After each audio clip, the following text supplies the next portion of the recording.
Boa noite. Boa noite. Esta edição do Jornal Nacional começa com a participação dos nossos enviados especiais ao país onde foi morto o terrorista Osama Bin Laden. Marcos Lozecan e Sérgio Guils estão no Paquistão. Boa noite, Lozecan.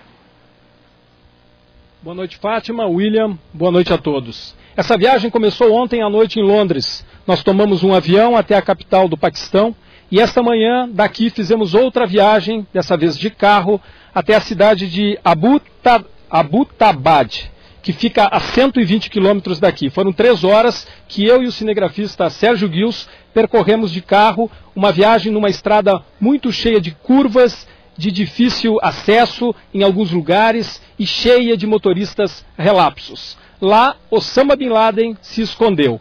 A gente fica se perguntando como ele conseguiu chegar naquela cidade, passando por várias barreiras do exército, os checkpoints, que revistam tudo. Como um homem daquela estatura, ele tinha quase 2 metros de altura, conseguiu passar sem ser notado.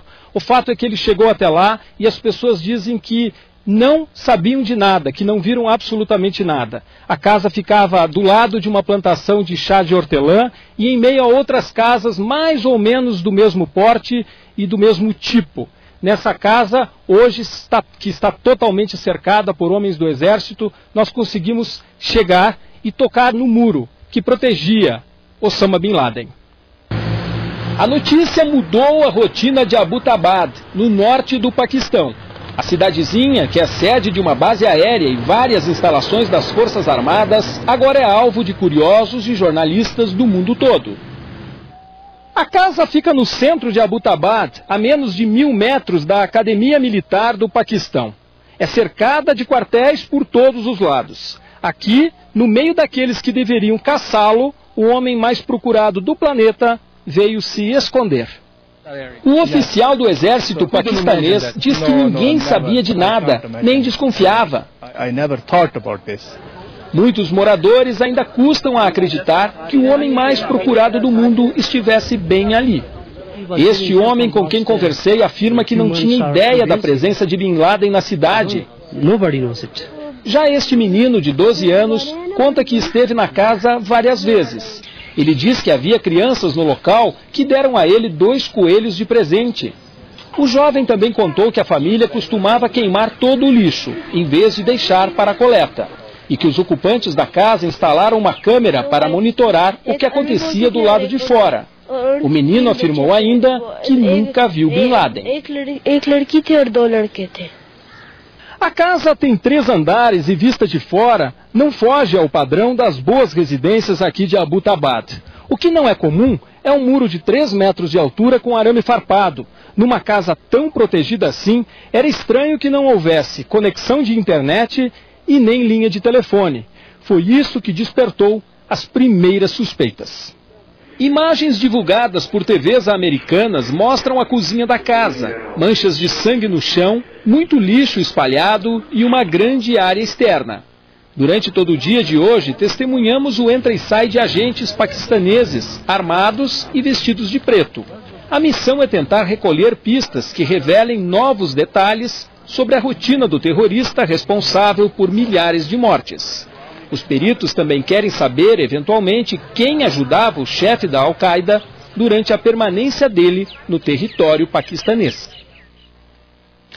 Vamos voltar ao vivo a Islamabad, a capital do Paquistão. Lozecan, você mostrou aí claramente, deu para ver na sua reportagem, o local em que está essa casa é cercado de quartéis. Você também mencionou, ao vivo ainda há pouco, que o caminho para esse lugar também é cheio de checkpoints, quer dizer, há postos de revista o tempo todo. Qual é a explicação que o governo do Paquistão dá para uma situação como essa? Como é que Bin Laden conseguiu se esconder lá? Tem alguma justificativa oficial do governo para isso? Eu mesmo fiquei impressionado, Bonner, porque realmente o lugar é muito guarnecido. A gente para fazer uma gravação e do nada já aparece um militar fazendo 1000 perguntas. Como que o Bin Laden conseguiu chegar até lá, né? Agora não é difícil imaginar que ele também tem escolhido um lugar cercado de soldados por todos os lados, de gente pacata também, imaginando que lá talvez fosse o último lugar do mundo em que ele seria procurado. Hoje foi um dia de muitas explicações aqui. O Ministério das Relações Exteriores negou que soubesse da operação, disse que sempre ajudou os Estados Unidos em tudo que foi solicitado. O presidente também falou, se não falou, escreveu. Ele assina um artigo no Washington Post, um dos principais jornais dos Estados Unidos, e se defende das acusações de que este país teria sido relapso e conivente com o terrorismo. Nós vamos ver na reportagem. O presidente Asif Ali Zardari negou que tivesse conhecimento da presença de Bin Laden em território paquistanês e disse que os militares americanos não deram nenhum aviso sobre a operação que matou o terrorista. O Ministério de Relações Exteriores divulgou um comunicado em que defende a agência de inteligência paquistanesa, a ISI. O Ministério afirma que em 2009 a agência passou informações para os Estados Unidos sobre a casa em Abbottabad e que isso ajudou os americanos a matar o terrorista. O Ministério afirmou que ações unilaterais como a dos Estados Unidos aqui em território paquistanês não podem se tornar regra, sob risco de ameaçar a paz e a segurança internacional. O Ministério informou ainda que parentes de Bin Laden foram presos ou internados em hospitais e que serão entregues aos países de origem. Já um integrante da ISI afirmou ao site da TV britânica BBC que a agência está constrangida com as falhas na busca pelo chefe da Al-Qaeda. Ele explicou que uma das filhas de Bin Laden viu o pai ser morto e que uma das mulheres do terrorista, que sobreviveu à ação, afirmou que a família tinha se mudado há poucos meses para o local. Em Karachi, a maior cidade do país, manifestantes acusaram os militares americanos de montarem uma farsa para ajudar na reeleição do presidente dos Estados Unidos, Barack Obama. O grupo talibã no Afeganistão também declarou que não acredita na morte de Bin Laden. Em Islamabad, o ministro de Relações Exteriores do Paquistão, Salman Bashir, recebeu o enviado americano Mark Grossman e o vice-chanceler do Afeganistão. A reunião, que já estava marcada, era para discutir a segurança na região. O diplomata paquistanês disse que era importante pensar agora no futuro. E o vice-chanceler afegão disse que Bin Laden não era inimigo só dos Estados Unidos e que a justiça foi feita também para milhões de muçulmanos. No Afeganistão, as manchetes sobre a morte de Bin Laden trouxeram a esperança de que o grupo talibã e a Al-Qaeda percam força no país. Mas o governo se prepara para o pior. É que nessa época de primavera, com o derretimento da neve, os militantes descem dos esconderijos nas montanhas para atacar. Hoje mesmo houve um atentado. Integrantes do Talibã que estavam no Paquistão atravessaram a fronteira e atacaram a cidade de Barg-e-Matal. Na troca de tiros, 25 talibãs morreram ou ficaram feridos.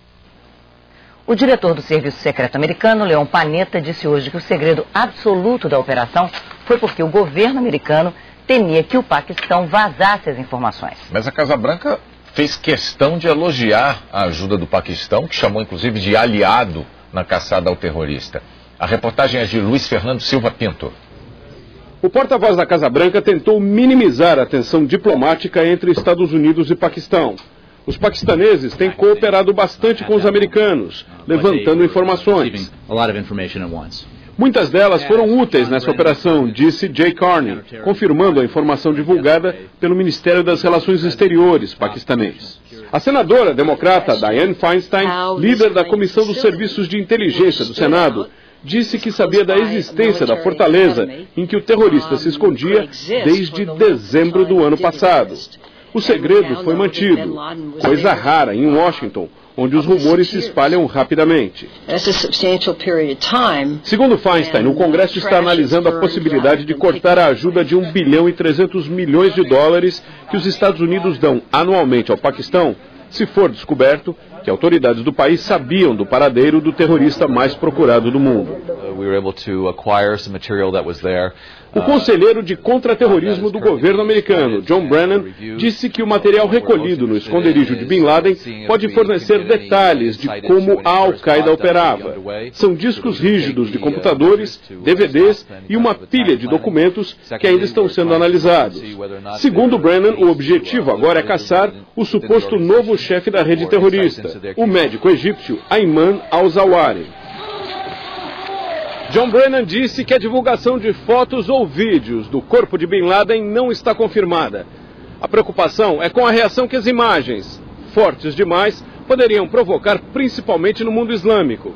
Parte do crânio de Bin Laden teria sido destruída. Líderes republicanos e democratas aplaudiram de pé o presidente num encontro ontem à noite na Casa Branca. O evento já estava marcado antes de tudo acontecer. Osama Bin Laden. Acabou virando uma comemoração do sucesso da operação e uma oportunidade para afastar o clima de divisão política que existia no país até a semana passada. O líder da maioria republicana na Câmara dos Deputados, John Boehner, disse que a notícia da morte de Bin Laden uniu o país, como aconteceu depois dos ataques do 11 de setembro de 2001. A seguir, a revelação de novos detalhes da caçada a Bin Laden. O governo americano afirma que ele estava desarmado. De 25 de abril a 13 de maio, idosos, gestantes e crianças de 6 meses a menores de 2 anos devem se vacinar contra a gripe, um direito seu assegurado pelo SUS. Esqueça tudo que você já viu de preços! Compre o presente da sua mãe mais barato na Casas Bahia. É a loja toda com juros zero. Olha só as ofertas. Tem TV LCD por um preço imperdível, a partir de R$ 599 à vista. TV 42 polegadas com conversor digital a partir de R$ 1.599 à vista.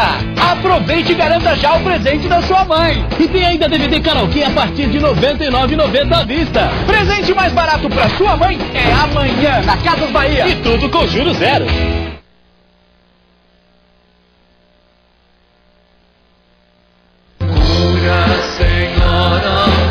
Mais de 1 milhão de pessoas reunidas e milhões de motivos para renovar a sua fé. CD e DVD Padre Reginaldo Manzotti. Milhões de vozes. Ao vivo em Fortaleza. Eu adoro música, como toda menina da minha idade. Adoro internet, adoro fé. Mas não é em tudo que eu sou assim, igual as meninas da minha idade. Numa coisa eu sou bem diferente. Eu toco bateria.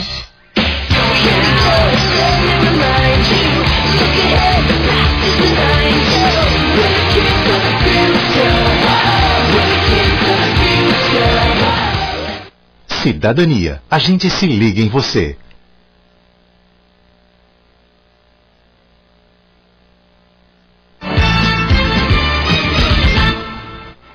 A operação que culminou com a morte do terrorista mais procurado do mundo ganhou hoje detalhes novos. E quem conta é a correspondente Juliana Morrone.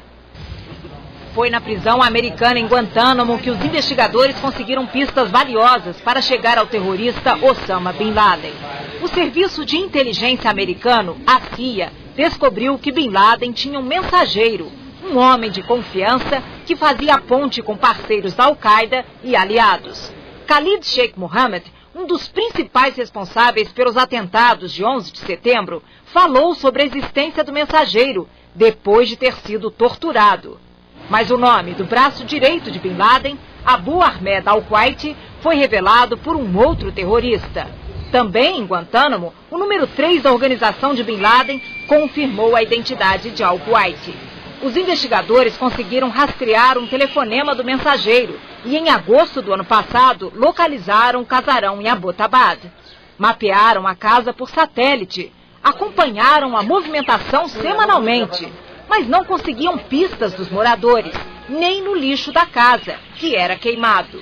Em setembro, o presidente Barack Obama foi informado da existência do casarão e de que ali poderia estar um alvo valioso.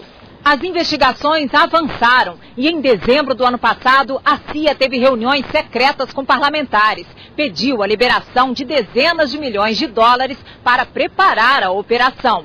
Obama foi aconselhado a não autorizar um ataque à bomba que destruiria as provas. Na quinta-feira da semana passada, o chefe da CIA, Leon Panetta, teve nova reunião secreta com Obama e disse que acreditava que Bin Laden estava mesmo escondido no casarão.